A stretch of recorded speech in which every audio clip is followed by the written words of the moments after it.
Now, success on the golf course can begin with what you eat and drink, and I've put it here in the video because of its importance. But I'm not here to preach, so please consider these more recommendations than demands. And of course, we are all different.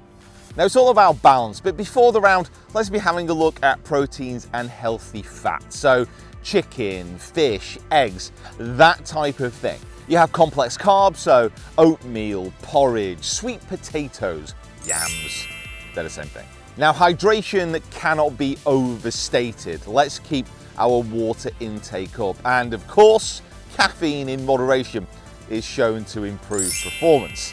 Trust me, I've tried, it works. Probably the main thing to avoid really are going to be simple carbs. So this is your sugary drinks, which will cause a real spike and then a crash in your energy levels. So just try and avoid that type of food and these types of items. Now, during the round, let's focus on portable hydration and snacks. So water, again, is an obvious winner, but fruits like bananas will give you a nice release of energy. Things like nuts, protein bars can also work as well. As way of an example, just imagine we're out on the golf course. What do you think you would eat and what you shouldn't eat here? Jacob, tell me, talk to me. I mean, I would eat that. But should you? No. No. No. Yes. There you go. You're learning already. Cheers.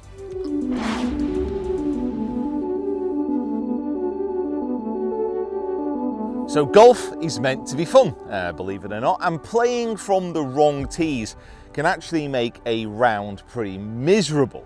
You want to be choosing tees that challenge you and then can build your confidence as you can still hit greens in regulation.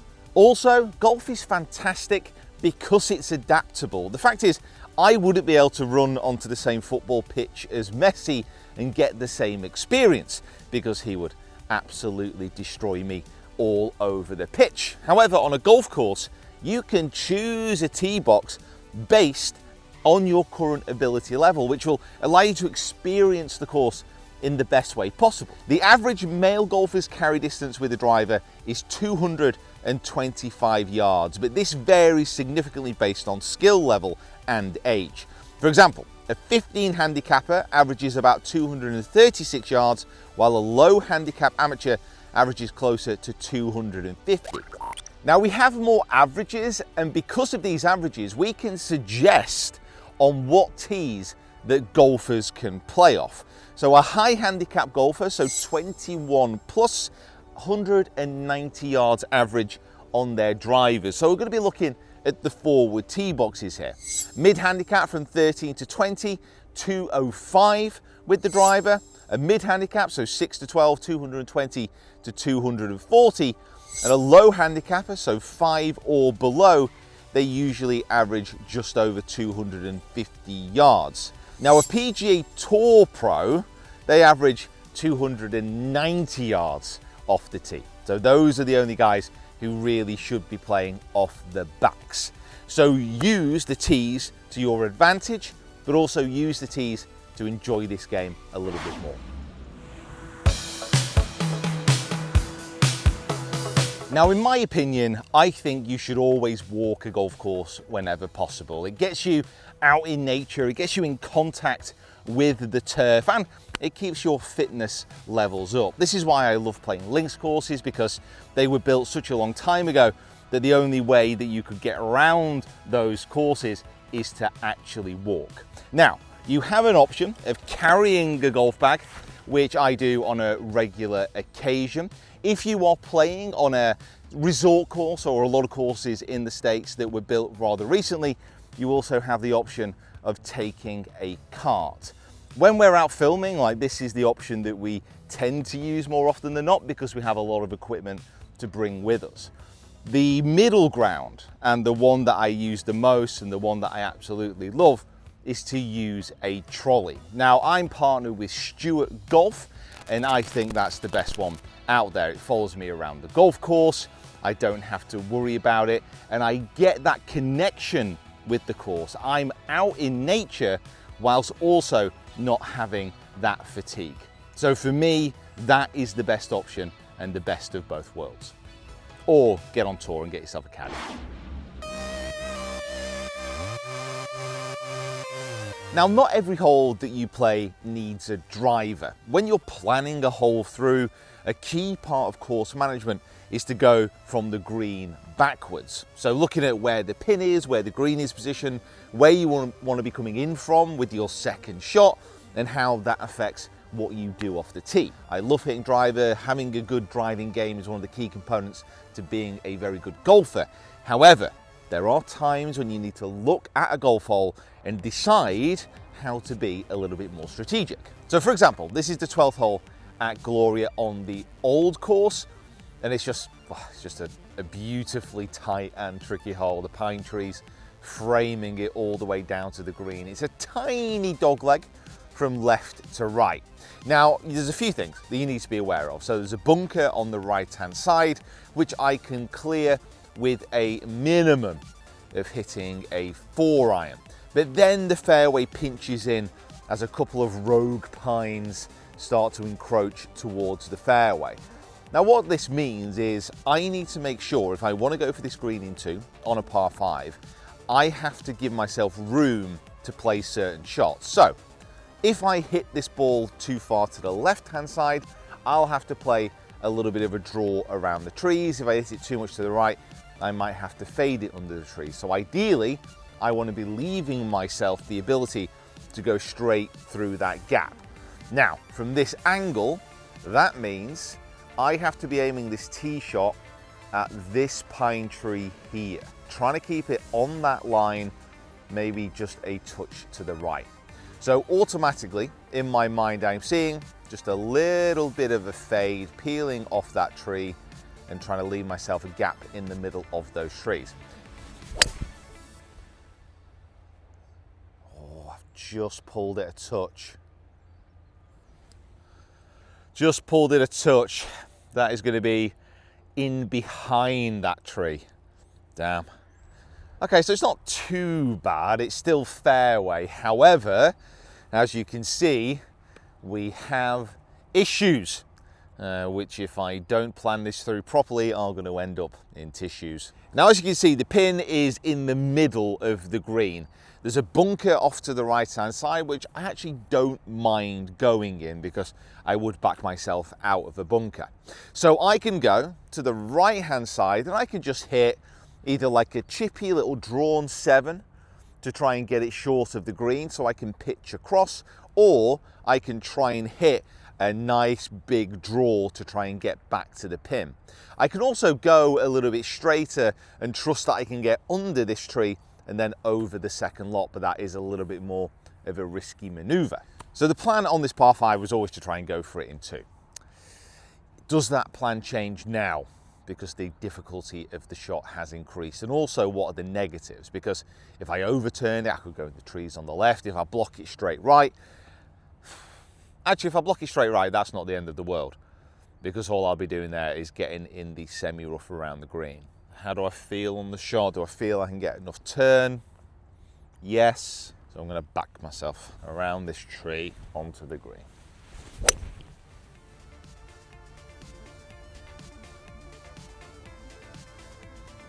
Oh my God, that's such a good shot. That looks about 8 foot away.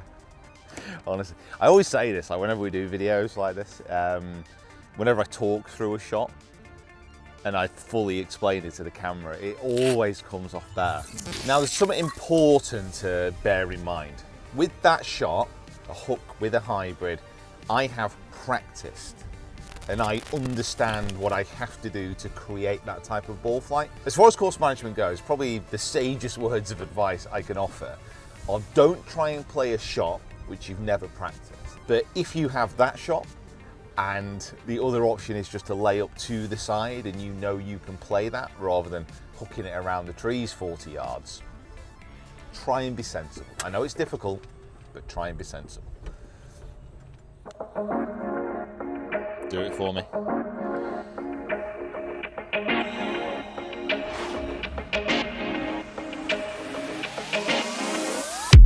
Now within golf, the whole point is to get the ball into the hole in as few strokes as possible. However, one issue that many golfers do run into is simply aiming at every flag that you see. Now we're on a really tricky little par 3 here because of where the flag is located and, well, because there's a lake. But the flag is 175 yards away, and to clear the bunker is only 170. So I've only got a very small gap to play with in between the edge of the bunker and the pin. Now, if you have a look to the left of the flag, that's where the green extends away from the tee. Now, I like to think of this as a cone. So I have from my ball to the pin, and either side of the pin, I have a cone of dispersion. So if I miss a little bit left, a little bit right, I can end up just to the right fringe, or if I miss left, I'm going to be following that bunker around and probably ending in the bunker. Now, if I aim slightly left of this pin, so you see where the floodlight is in the background just poking over the trees? If that's my aim point, all of a sudden, I bring that side of the green a little bit more into play. And even if I hit a dead straight shot left of the hole with a club, which I know is going to be able to clear the bunker, I'm still only going to be leaving myself a 20 to 30 foot putt.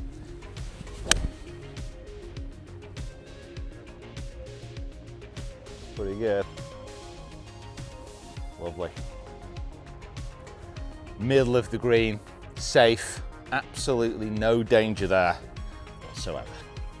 Now, something important to remember about approach lay. The further you leave yourself away from the flag, the less likely you are to hold this putt, and the more often you are likely to 3-putt. This is where putting practice really becomes important. So from this distance, higher handicap golfers will 3-putt more often than any other type of golfer, and they will lose an incredible amount of shots from 30 foot and over when putting.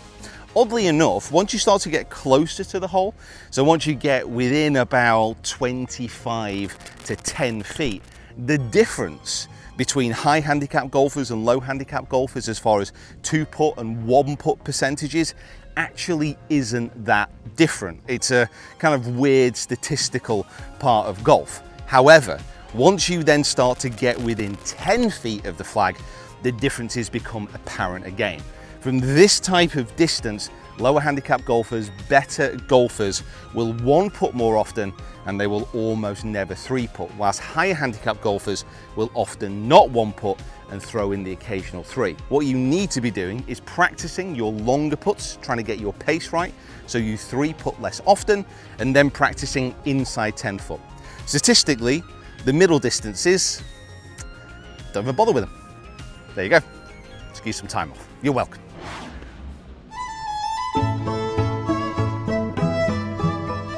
So I often find myself on a golf course with my drinks tray, wondering how amateurs can better improve their golf. Now, one of the ways, which you may not have considered, are the rules. Now, if you do not have a book of rules, please go get one. There are also apps that you can download, because there are so many rules within golf that can actually benefit you on the golf course if you know what to look for. And certainly, over the recent weeks, if you've been watching certain events online, knowing the rules can be important. So brush up.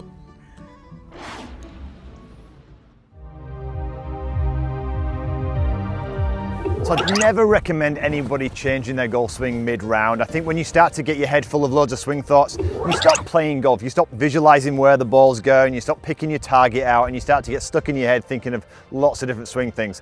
But if I did consider changing something, I would simply look at the basics. The first thing I would do is making sure, a lot of people don't get this, making sure you've got a decent alignment. So picking a target out in front, that's great, you've got clear intention. Picking a spot just in front of the golf ball, maybe a couple of feet, and lining that club face up to that spot.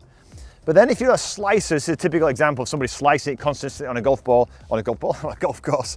One of the things I notice in setup is this upper part of their body here gets way ahead of the lower part, and it's such a simple fix. If you start doing this, you start chopping down on the golf ball, you sky it up in the air, pull it low left, slice across it. So simple things. Once you've got that alignment in place, you put the club in, just simply make sure that this section of the body here is slightly behind the lower section. And when you do that, two things happen. You start to square off your shoulders, but the other thing you're doing is you start to help yourself get into a more of a sweeping style blow, which is great for driver.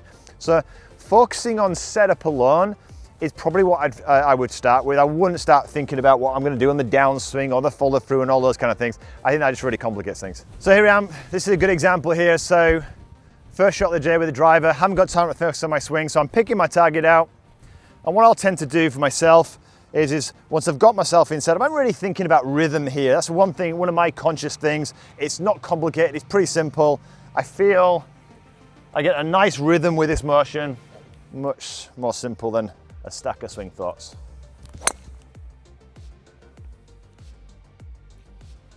I'll do.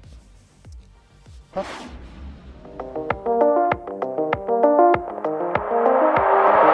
So Pete's got me out here and I haven't really warmed up. So I know I'm a little bit stiff and I'm not probably hitting at full power. So the first thing I always do is always go up at least a club when I'm playing. And I would suggest you do the same. If you haven't warmed up, you're not going to hit it as far. It's just a fact. So take at least an extra club so you can basically build yourself into the game of golf. Now here you've got the pin tucked away on the left-hand side. I've got 173 yards to go.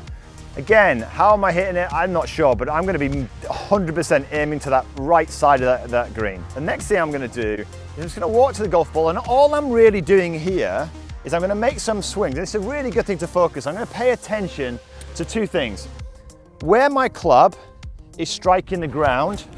If it's striking it way back here, that's fine. I recognize that. My body will start to naturally move forward. So I'm building this feeling into my swing.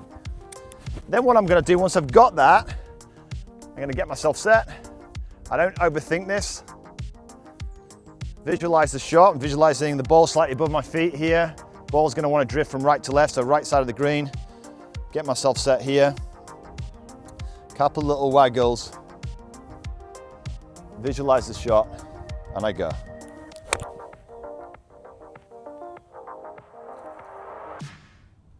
Simple as that. Woohoo!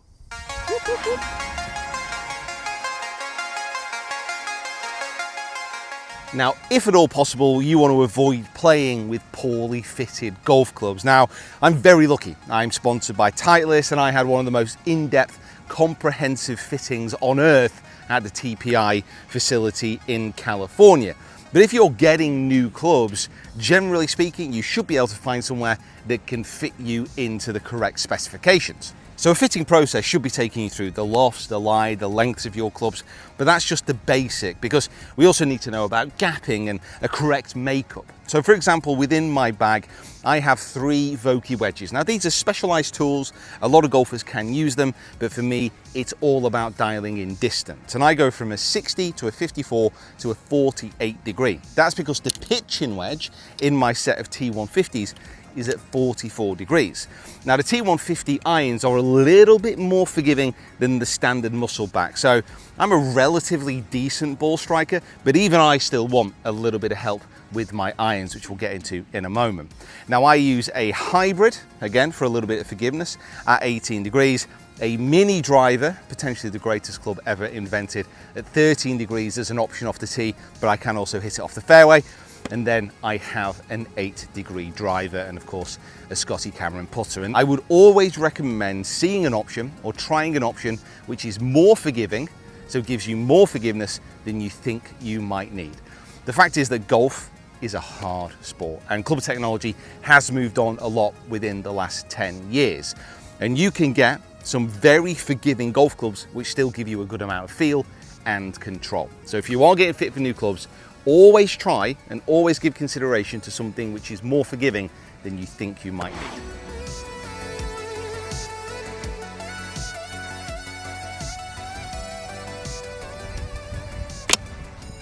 Golf's frustrating, but where else would you rather be? Look at where we are. You're gonna make some bogeys, you're gonna make some birdies, some Euro steps, of course, and you're gonna get frustrated. You're gonna hate the game. You're gonna have an 18th hole like I did, and you never wanna come back. But you're gonna come back. You always come back.